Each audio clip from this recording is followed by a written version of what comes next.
জয় নিতাই গৌর হরি বল। শ্রাবণ মাস গোটাই তো হরিকথা হচ্ছে, আপনারা জানেন।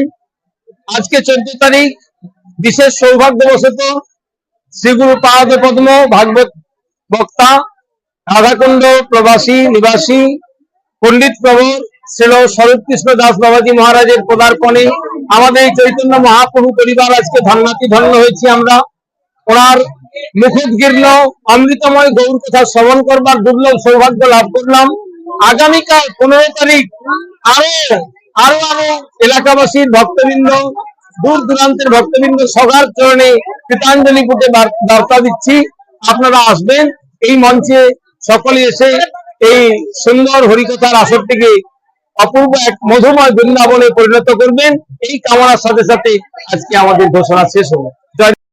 একাদশীর দিনে হরিকথা শোনবার বিশেষ প্রয়োজনীয়তা আছে, তাই আপনারা আগামীকাল অবশ্যই আসবেন এবং সেই হরিকথা অমৃতময় শ্রবণ কীর্তন করবেন, এই কামনা রাখি। জয় নিতাই জয় গুরু। হরে কৃষ্ণ হরে কৃষ্ণ হরে কৃষ্ণ। আজকে 14 তারিখ মঙ্গলবার মহারাজ বৃন্দাবন থেকে আসছেন, পাঠ করেছেন এবং আগামীকাল সন্ধ্যে 7টায় মহারাজ পাঠ করবেন।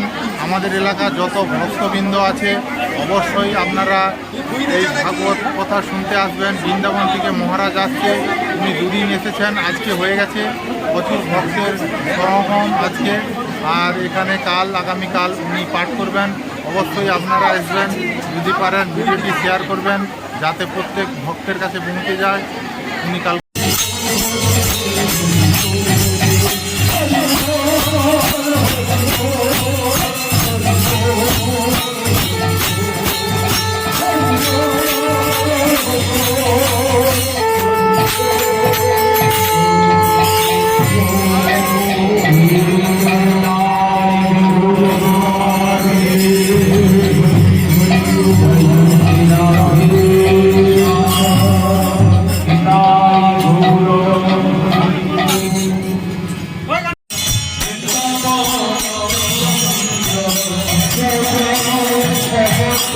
Oh